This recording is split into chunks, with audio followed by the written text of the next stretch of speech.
moi, je travaille essentiellement sur ce qu'on appelle la gravitation quantique, c'est-à-dire une tentative de conciliation, d'une part, de la relativité générale d'Einstein, et d'autre part, de la physique quantique de Bohr, Pauli, Heisenberg, Schrödinger.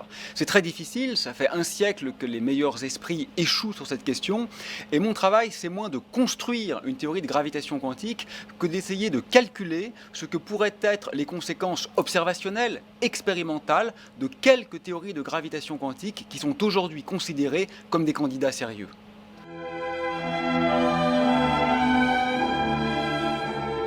Alors, je crois que l'enjeu, mais c'est peut-être un biais personnel, est proche du Graal de la physique théorique parce que nous sommes en train d'essayer de concilier les deux piliers de la science moderne.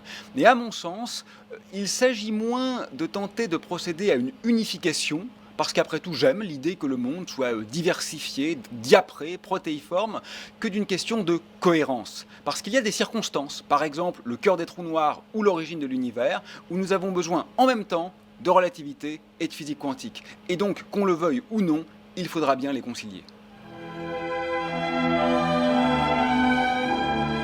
Je crois qu'aujourd'hui, il y a deux écueils. Il y a Carib et Scylla. D'une part, le premier écueil, c'est le déni de la science. On le voit par exemple aux États-Unis avec M. Trump qui ne croit pas au réchauffement climatique, c'est dramatique. Il faut rappeler ces gens à l'œuvre, ils sont aussi en France d'ailleurs. Par exemple, dans le domaine écologique, nous vivons une catastrophe, c'est un fait scientifique, il faut en tenir compte, qu'on le veuille ou non. Mais l'autre écueil, c'est celui qui consiste à croire qu'une sorte de vision scientiste du monde donnerait réponse à toutes les questions. C'est celle qui consiste à dénier à la science finalement sa subtilité, c'est-à-dire sa capacité de déconstruction et de doute. Parce que la science, ce n'est pas la preuve.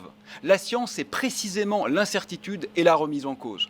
Donc je crois vraiment qu'il faut naviguer de façon subtile, de façon fine, de façon nuancée, entre ces deux extrêmes qui sont intenables, le déni de la science d'une part, et la velléité hégémonique et totalisante de la science d'autre part.